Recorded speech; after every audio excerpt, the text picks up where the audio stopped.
जय गुरु जी, शुक्राना गुरु जी। संगत जी, गुरु जी का सत्संग शुरू करने से पहले हम गुरु जी का मंत्र जाप करेंगे। ओम नमः शिवाय, शिव जी सदा सहाय। ओम नमः शिवाय, गुरु जी सदा सहाय। जय गुरु जी, शुक्राना गुरु जी। बहुत सारी संगत को ये डाउट होता है कि गुरु जी हम तो नए नए हैं, गुरु जी पता नहीं हमें ब्लेस करेंगे या नहीं, या फिर गुरु जी हमसे कनेक्टेड हो पाएंगे या नहीं, क्योंकि गुरु जी ने 2007 में हम सभी को पता है समाधि ले ली है। और अब उनको डाउट ये रहता है कि हम तो नए जुड़े हैं, तो गुरु जी ओल्ड संगत को ज़्यादा समझते हैं या उन्हें ब्लेस ज़्यादा करते हैं, हमें करेंगे या नहीं, हम उनसे कनेक्ट हों या नहीं। तो मैं आप लोगों को बता दूं कि गुरुजी जो नई संगत होती है ना, उससे ज़्यादा प्यार, उससे ज़्यादा ध्यान रखते हैं उनका, क्योंकि होता है ना, माँ बाप भी जब बच्चा छोटा होता है तो उस पर ज़्यादा ध्यान देते हैं बड़े बच्चे पर, ये सोच कर कि उसे उसके मतलब अक्ल आ गई है या फिर वो बड़ा हो गया, समझदार हो गया, इसलिए उस पर कम ध्यान दे करके नए और छोटे बच्चे पे ज़्यादा ध्यान देते हैं। तो वैसे ही गुरुजी भी हमारे हैं, हम नई संगत हैं तो हम पे ज़्यादा वो ध्यान देंगे, और पुरानी संगत जो उनसे ऑलरेडी अटैच्ड है वो ऑलरेडी समझदार है और वो अपने गुरु जी पर उन्हें पूरा विश्वास है, तो उन्हें विश्वास दिलाने के लिए गुरुजी को किसी भी प्रकार का कुछ अलग नहीं करना पड़ता, क्योंकि ऑलरेडी उनके मन में गुरुजी बसे हुए हैं और वो अपने गुरु को भली भांति समझते हैं और वो इतने समझदार हैं। सारी संगत का ये डाउट तो क्लियर हो गया होगा। बाकी मैं आप सभी से कहना चाहती हूँ कि जब भी गुरुजी का सत्संग होता है तो कभी भी किसी और को ध्यान में ना रखते हुए कि दूसरा क्या कर रहा है, आप हमेशा एकाग्रचित होकर के गुरुजी का सत्संग सुने, क्योंकि जो ब्लेसिंग्स होती है ना, वो गुरुजी उस इंसान को देते हैं जो उनका स्मरण, उनका ध्यान एकाग्रचित होकर करता है, ना कि वो जो आपस में गॉसिप करने के लिए सत्संग में बैठते हैं या फिर मोबाइल में लगे रहते हैं।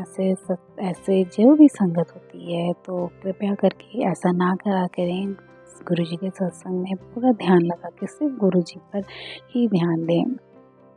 किसी ने कहा था ना कि एक बार क्या हुआ था कि किसी ने कहा कि गुरुजी मैं अब आपके सत्संग नहीं आऊँगी, क्योंकि सब लोग अपना लगे रहते हैं, इधर उधर ध्यान में लगे रहते हैं, कोई मोबाइल में लगता है, कोई आपस में बातें करता है, तो अब मैं गुरुजी सत्संग में नहीं आऊँगी कल से आपके। तो गुरुजी ने कहा ठीक है, तू कल और आ जा, उसके बाद भले ही तू मत आना, लेकिन कल तू बहुत ध्यान से मेरे सत्संग को सुनना ना। तो उसने कहा ठीक है। तो दूसरे दिन जब वो बैठी तो वो सिर्फ ध्यान लगा के गुरुजी पर ही उनका ध्यान था। तो गुरुजी ने कहा कि आज तुम डिस्टर्ब हुआ तुम्हें? तो उसने कहा नहीं, आज कोई डिस्टर्बेंस नहीं हुआ, क्योंकि उसने सत्संग खुद ध्यान से सुना था। हम लोग के पास एक्सक्यूजेस होते हैं कि ये सामने वाला बात कर रहा है, सामने वाला ये कर रहा है। अरे जब आप एकाग्रचित हैं तो सामने वाला कुछ भी करे, आपको फ़र्क नहीं पड़ता। तो सब लोग वैसे ही बात कर रहे थे जैसे बात करते हैं, लेकिन उस दिन उसने ध्यान से सुना, इसलिए उसे डिस्टर्बेंस महसूस ही नहीं हुआ। तो अच्छा होगा कि आप ध्यान लगा के, मन लगा करके सत्संग को सुने। संगत जी, गुरु जी की ब्लेसिंग्स हैं जो मैं आप लोगों के आगे उनके सत्संग को बोल रही हूँ, बता रही हूँ। जो गुरुजी चाहते हैं वही बुलवाते हैं, और जो वो चाहेंगे मैं वही बोलूँगी। तो सत्संग शुरू करते हैं संगत जी। गुरुजी हमेशा कहते थे कि मेरे फ़ोटो नाल बैठ कर गल कर। तो आप सभी से कहना चाहूँगी कि जो भी इच्छा आपके मन में है, किसी भी प्रकार की जिज्ञासा है, उसे मन ही मन कहने से कुछ नहीं होगा। या फिर आप चलते फिरते गुरुजी से कह रहे गुरुजी ऐसा कर दो, गुरुजी वैसा कर दो, तो संगत जी ऐसा बिल्कुल भी नहीं करना चाहिए। आपको प्रतिदिन गुरुजी का सुबह शाम जाप करिए, सिर्फ अपने मतलब के लिए उनको याद करना ये सही नहीं है। आप उन्हें अपनी यादों में रखिए। उनका सुबह शाम मंत्र जाप कितना समय लगेगा संगत जी? एटलीस्ट गुरुजी को तो पता होना चाहिए ना कि उनकी संगत उनसे प्यार करती है। तो आपको क्या करना है, उनकी फ़ोटो के सामने बैठ कर के उनसे अरदास कीजिए शांति से, सिर्फ आप और गुरुजी, और उनसे अपने मन की जितनी भी बातें हैं आप कीजिए। उन्हें अपने मन की सारी बातें बताइए संगत जी। आप सभी को ये बात पता होती है कि आप जिस भी चीज़ के लिए गुरुजी से कह रहे हैं वह सही है या नहीं। जो भी अरदास आप उनसे कह रहे हैं वो आपके जीवन को अच्छी राह पर ले जाने के लिए है, तो गुरुजी उसे ज़रूर समझेंगे और उस इच्छा को पूरा करने के लिए आपको खुद ही रास्ता दिखा देंगे। और अगर वो इच्छा आपकी गलत है या वो चीज़ जो आपने मांगी है वो आपके लिए सही नहीं है, तो आपको सहारा देने वाले भी वही गुरुजी हैं। बस कभी भी गुरुजी के दामन को ना छोड़ें, आपके साथ कुछ बुरा नहीं होगा। हमारे बहुत सारे ऐसे कर्म होते हैं जो हमें काटने ही होते हैं, और गुरुजी उन कर्मों का 20 से 25% ही काटने के लिए देते हैं, बाकी तो वो खुद ही कटवा देते हैं।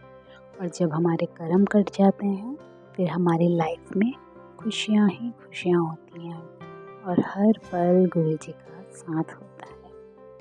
गुरुजी अपनी संगत से कहते थे, तुम सारे मुझे माचिस की तीली में जो काला ऊपर लगा हुआ उसका मसाला होता है ना, उसके समान सब दिखते हैं। उस छोटे ब्लैक कलर के बिंदु के समान हम सारे उनको देखते हैं, जो हमारे अंदर की आत्मा है।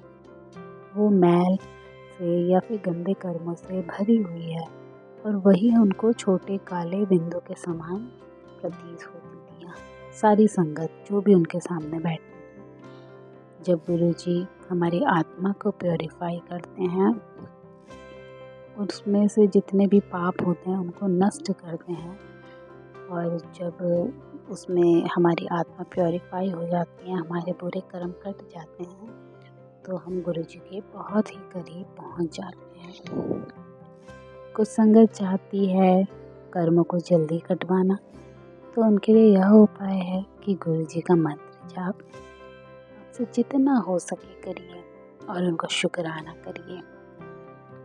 आपकी अरदास ज़रूर कबूल हो जाएगी। बस पूरे ही वक्त में गुरुजी को याद करना ऐसा नहीं होना चाहिए संगत जी। जब आपके साथ कुछ अच्छा होता है तब भी उनको याद करिए, उन्हें प्यार दीजिए। मतलब के लिए तो हर कोई एक दूसरे से काम निकालता है। एक बार मन से गुरुजी को प्यार करके देखिए संगत जी, आप खुद महसूस करेंगे कि ये होती है टेलीपैथी, ये होता है दिल से जुड़ा हुआ कनेक्शन, जो आपका किसी भी परिस्थिति में टूटता नहीं है। गुरुजी का छोटा सा सत्संग मैं आप लोगों से शेयर करना चाहूँगी। एक बार 2017 से हम गुरुजी से जुड़े हुए हैं, और हमारा हमेशा से ऐसा रहा है कि हमने गुरुजी का बर्थडे सेलिब्रेट किया है। लास्ट 2022 की बात है, हम गुरुजी का बर्थडे मिस कर गए, हम भूल गए। तो हमने सामने अपने बैनर में जब देखा सुबह उठ कर कि गुरुजी का बर्थडे सेलिब्रेट हो रहा है, लोगों ने बैनर्स लगाए, हम बड़ा दुखी हुए, बहुत ज़्यादा रोए, और गुरुजी से अरदास करी कि आज आपके मंदिर आना है। तो गुरुजी ने हमें मंदिर बुलाया, बट हमारे साथ हमारे सिस्टर का जो बेबी था वो बहुत ज़्यादा रोया, तो हम वहाँ से एग्ज़िट करने लग गए, और हमें ये था कि बस हम यहाँ से चले जाएं, क्योंकि लाखों की संख्या में वहाँ पे भीड़ थी, और इतनी ज़्यादा भीड़ थी कि हम वहाँ पे बच्चे को लेकर के नहीं जा सकते थे, और हम जहाँ जा रहे थे इतनी धक्का मुक्की हो रही थी, आसपास के लोग इतना ज़्यादा आगे पीछे हो रहे थे कि बच्चा बहुत ज़्यादा रो रहा था, और उसकी लिटरली तबीयत बहुत ज़्यादा ख़राब हो गई थी। तो हम एग्ज़िट कर रहे थे गुरुजी के मंदिर से हम एग्ज़िट मार रहे थे। जब हम एग्ज़िट पे पहुंच गए, किसी भी तरह पूछते लास्ट कॉर्नर पे हमें गुरुजी के दर्शन, हमें गुरुजी ही थे वो, शायद एक अंकल जी हमारे पास आए और उन्होंने कहा कि आप दर्शन करके जाइए।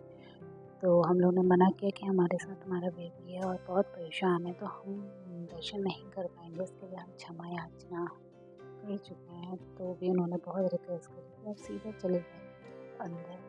तो उन्होंने हमें जो रास्ता दिखाया वो रास्ता सीधा अंदर जाने का था, और हमें तो ऐसा लग रहा था वो कोसों दूर है हमसे, लेकिन वो अचानक से रास्ता इतना पास था कि हम सीधा गुरुजी के पास पहुंच गए। जय गुरुजी, शुक्राना गुरुजी। वो अंकल जी शायद गुरुजी ही थे जिन्होंने हमें सीधा मंदिर के दर्शन करा कर ही भेजा, जिसकी हम इच्छा लेके गए थे अपने मन में। लेकिन परिस्थिति ऐसी आ गई थी कि हमने सोचा आज हमें दर्शन नहीं हो पाएंगे, लेकिन गुरुजी महाराज ने हमें अपने दर्शन करा कर ही भेजा, लंगर प्रसाद करा कर ही भेजा। बहुत बहुत शुक्राना मेरे गुरुजी का। एक आंटी का सत्संग है कि वो बहुत ही ज़्यादा धूप का टाइम था और वो ऑटो ढूंढ रही थी और उनकी तबीयत भी खराब थी, लेकिन मन में इच्छा थी कि गुरुजी के वहाँ जाना है, गुरुजी के आश्रम जाना ही है। तो वो आंटी निकल पड़ी ऑटो के लिए और उनको कोई ऑटो भी नहीं मिल रहा था। बड़ी मुश्किल से एक ऑटो आया, बहुत देरी इंतज़ार करने के बाद एक ऑटो उनके पास आता है और कहता है कि मैडम आपको कहाँ जाना है। उन्होंने कहा मुझे बड़े मंदिर जाना है, गुरुजी के मंदिर परिसर में मुझे छोड़ दीजिए। तो उसने उस आंटी से बोला कि मैं आपको वहीं जहाँ पे गुरुजी का मेन गेट है वहाँ से बहुत दूर पे, उसने कहा मैं वहीं पे उतारूँगा, उससे आगे मैं नहीं जाऊँगा, अगर आपको चलना है तो आप मुझे बता दीजिए। तो आंटी जी की तबीयत इतनी ज़्यादा ख़राब थी, उन्होंने हिम्मत रख के कोई ऑटो नहीं आ रहा था इसलिए वो बैठ गई, और जब वो बैठी तो ऑटो चलती ही गई, चलती ही गई, चलती ही गई, और ऑटो बिल्कुल मंदिर के पास उसने उतारा। तो आंटी जी मन ही मन बड़ा खुश हुई। फिर उन्होंने पूछा कितने पैसे हुए, उसने बताया कितने हुए। तो उसने पूछा कि आपके साथ जो अभी बैठे थे वो कहाँ गए। तो उसने बोला कि कौन बैठा था मेरे साथ। तो कह रहे, तो उस ऑटो वाले ने कहा कि जो मुझे रास्ता बताते हुए यहाँ तक ले कर के आए हैं वो कहाँ है। तो उसने कहा कौन, मैं तो अकेली बैठी थी। तो उसने कहा नहीं, ये जो लॉकेट आपके गले में है यही थे आपके बगल में, वो कहाँ है। तो आप समझ सकते हैं संगत जी गुरुजी की मेहर, गुरुजी अपने भक्तों के लिए कहाँ से कहाँ आ सकते हैं। जय गुरुजी, शुक्राना गुरुजी। बस हर पल गुरुजी को मन में रखिए, गुरुजी पे विश्वास रखिए, सब कुछ अच्छा होगा। अच्छे कर्म करिए, ये बहुत ही ज़्यादा ज़रूरी है, अपने कर्मों को कभी खराब ना करिए।